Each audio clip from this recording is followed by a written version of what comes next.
Hello viewers, இன்னைக்கு நம்ம பார்க்க போறது Bleach episode 57 part 2.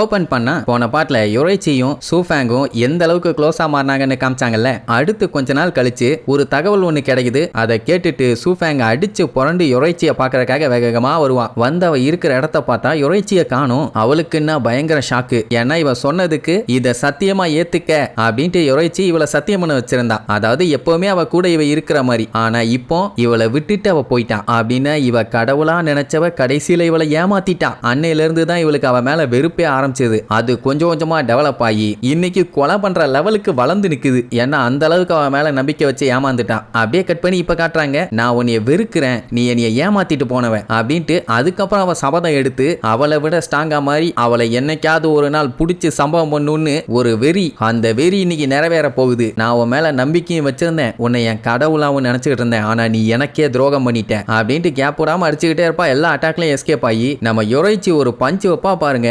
அந்த இடத்துல ஒரு பயங்கரமான பிளாஸ்ட். அவ்வளவுதான், காலி பண்ணிட்டாளான்னு பார்த்தா அதெல்லாம் இல்ல. அட்டாக் பண்ணிருக்க மாட்டா, கையை மட்டும் சும்மா நீட்டி இருப்பா. அடிச்சிருந்தானா அவன் 3 மாசத்துக்கு எந்திரிச்சிருக்க முடியாது. ஆனா அடிக்கல. பட் இப்ப அவளுக்கு தெரிஞ்சு போச்சு அவன் எந்த அளவுக்கு பவர்ஃபுல்லா இருக்கான்னு. இவ்வளவு நேரம் வெறியோட கத்திட்டு இருந்தவ இப்ப நார்மல் ஆகி ஃபீல் பண்ணி அழ ஆரம்பிச்சிருவா. ஏன் எதுக்காக என்னைய விட்டுட்டு போனீங்க, ஏன் என்னைய உங்க கூட கூப்பிட்டு போகல அப்படின்ட்டு கீழே முட்டி போட்டு கதறி கதறி அழுவா. யுரைச்சி பார்த்துட்டு பரவாயில்ல, நான் முன்னைக்கு பார்த்ததை விட இப்ப நீ நல்லா ஸ்ட்ராங் ஆயிட்ட அப்படின்ட்டு பாராட்டுவா. ஆனா அவ அங்கேயே படுத்து தேம்பி தேம்பி ஆள ஆரம்பிச்சிருவா. சோ சூப்பர் சோனிக் பேட்டில் இப்போ ஒரு சென்டிமெண்ட் சீனா மாறிடுச்சு. அதே நேரம் அந்த காட்டுக்கு பக்கத்துல தான் அந்த டெட்சுவும் இக்கோக்கும் உட்கார்ந்துட்டு இருப்பானுங்க. அவனுக்கு அந்த யுரைச்சி பண்ணாலே ஒரு அட்டாக், அதோட லைட்னிங் ஸ்ட்ரைக்கை மட்டும் பார்த்துருப்பானுங்க. இக்கோக்கு வந்து அது நார்மலா நடக்கிற லைட்னிங் மாதிரி பேசிட்டு இருப்பான். ஆனா டெட்சு வண்ட வண்டியா திட்டி அது கிடோட எருமை ஏதோ ஸ்பெசிபிக் டார்கெட் அட்டாக் பண்றதுக்காக பண்ணியிருக்காங்க அப்படின்னு சொல்லிட்டு இவனுங்க மாத்தி மாத்தி பேசிட்டு இருப்பானுங்க. என்ன வழக்கம் போலதான், இவன் அவன் மட்டமா பேசுவான், அவன் இவனை மட்டமா பேசுவான். அதுக்கப்புறம் நான் தான் லிeutenant ஆகிற அளவுக்கு தகுதி உள்ளவன் அப்படிங்கிற மாதிரி எல்லாம் பேசிக்குவானுங்க. இப்படி பேசிக்கிட்டே அந்த சரக்கை குடிச்சுக்கிட்டே இருப்பானுங்களா. இபா சைடு வரும்போது அது கம்ப்ளீட்டா முடிஞ்சு போயிடும். உடனே இக்ககுக்கு பயங்கரமா காண்டாகும். அட பாவி, மறுபடியும் நீயே குடிச்சு தீத்திட்டியா, வெக்கமா இல்லையா அப்படி இப்படின்னு திட்டுவான். அட விடு, இதெல்லாம் நார்மலா நடக்கிறதானேன்னு சொன்னா இக்ககு பச்சை பச்சையா திட்டுவான். அதுக்கப்புறம் மாத்தி மாத்தி முறைச்சிட்டு வாடா இன்னைக்கு நீயா நானான்னு பாத்துடலான்னு வெறித்தனமா சண்டைக்கு ரெடி ஆவானுங்க.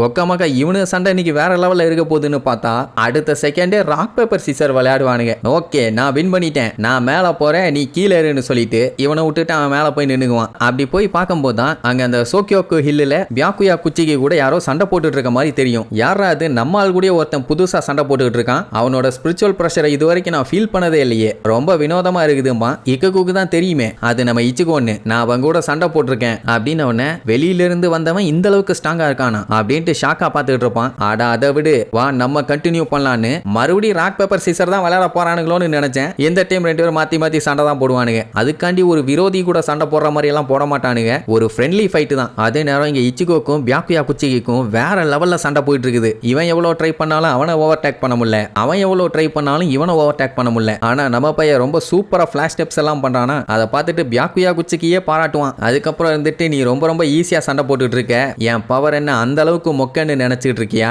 நான் நினைச்சேன் நீ பார்த்தோன்னே நீ கொன்றுவ அப்படின்னு. ஆனா என் கூட சொப்பு விளையாண்டுட்டு இருக்க. சொல்ல போனா இவ்வளவு நேரம் சண்டை போட்டிருக்கோம், என் மேல ஒரு சின்ன ஸ்கிராட்ச் கூட போடலையாப்பா, இவ்வளவுதான் உன்னால முடியுமா, பில்டப் மட்டும் ஓவரா கொடுத்துக்கிட்டு இருக்க. டேய் காமிடா உன்னோட பங்கை பவர.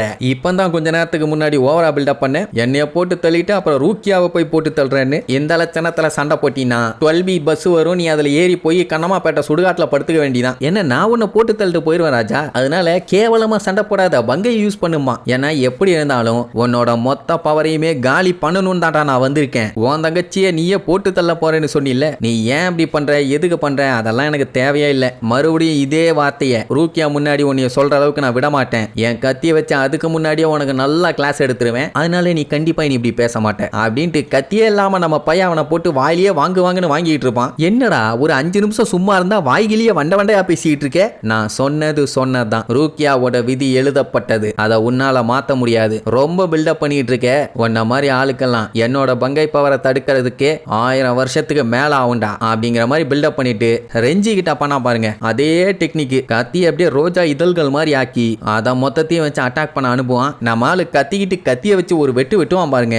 சும்மா ஏர்ல ஒரு ஸ்விங் தான் பண்ணுவான். அந்த இடத்துல பெரிய பிளாஸ்ட் நடக்கும். ஒரு செகண்ட் பியாக்குயா குச்சிக்கியே ஸ்டன் ஆயிருவான். கட் பண்ண அடுத்த செகண்ட் எல்லா இடமும் புழுதியா இருக்கும். பிளட் சொட்டு சொட்டா ஊத்திக்கிட்டு இருக்கும். ஐயோ நம்ம பையில பஞ்சர் பண்ணிட்டானான்னு பார்த்தா அப்படியே உல்டாவாயிருச்சு. நம்ம பைய பண்ண அட்டாக்ல பியாக்குயா குச்சிக்கு சிக்கி கையில ரத்தம் ஊத்த ஆரம்பிச்சிருச்சு. அவன் பண்ண தப்பே இச்சிகோவை ரொம்ப அண்டர் எஸ்டிமேட் பண்ணிட்டான். என்னடா உன் கத்தியில இப்படி ஒரு பவர் இருக்குது, இது என்னடா பவர்னு கேட்பான். அப்பதான் நம்ம பைய பண்ண அட்டாக்கோட பவரையே காட்டுறாங்க. அந்த இடமே ரெண்டா பொளந்திருக்கு. இந்த அட்டாக் எப்படின்னா நம்ம இச்சிகோவோட ஸ்பிரிச்சுவல் பவரை கம்ப்ளீட்டா ஸ்வாட் அப்சர்வ் பண்ணி அதை கரெக்டா ஃபோக்கஸோட அட்டாக் பண்ணான்னா வேற லெவல்ல பவர் வரும். எப்படி மிரண்டுட்டியா? இதுதான் என் ஜங்கட்சுவோட எபிலிட்டி. இதுக்கு முன்னாடி நான் கரெக்டா எய்ம் வச்சு இதை அடிச்சதும் கிடையாது. இந்த பவரை எப்படி ஃபயர் பண்ணணும்னு கூட எனக்கு தெரியாது. ஆனா நம்ம கிசுக்கே தான் இதை ஆல்ரெடி அவனுக்கு சொல்லி கொடுத்துருந்தானே. அவன் அப்ப என்னென்னலாம் சொன்னானோ அது ஏன் சொன்னா எதுக்கு சொன்னான்னு இப்பதான் இவனுக்கு புரியுது. அவனோட ஸ்வாடான ஜங்கட்சு தான் அவனுக்கு அதை எப்படி யூஸ் பண்ணுன்னே சொல்லி கொடுத்துருக்குது. ஏன்னா பிராக்டிஸ் பண்ணிட்டு இருக்கும் போது எப்படி கரெக்டா பண்றான் என்ன ஏதுன்னு அந்த ஜங்கட்சு தான் சொல்லி கொடுத்துருப்பான். என்ன அந்த டைம் பவர்ல கொஞ்சம் டிஃபரன்ஸ் இருந்துச்சு. இந்த அட்டாக்கோட பேரு தான் கெட்சுகடென்ஷோ. சரி இப்போ இதெல்லாம் தெரிஞ்சு வச்சுட்டு என்ன பண்ண போறேன்? உன்னோட பங்கை யூஸ் பண்ணி என் கூட சண்டை போடு. உன்னோட ஃபுல் பவரோட சண்டை போட்டு நான் உன்னை ஜெயிக்க போறேன்டா அப்படின்ட்டு வெறியோட சொல்லுவான். இனி இதுக்கப்புறம் கண்டிப்பா சண்டை நார்மலா இருக்க போறது இல்ல. அந்த சண்டையில நம்ம இச்சிக்கோ மண்டையை உடைக்க போறானா இல்ல மண்ணை வார போறானான்னு அடுத்தடுத்த எபிசோட்ல பார்க்கலாம். டடா.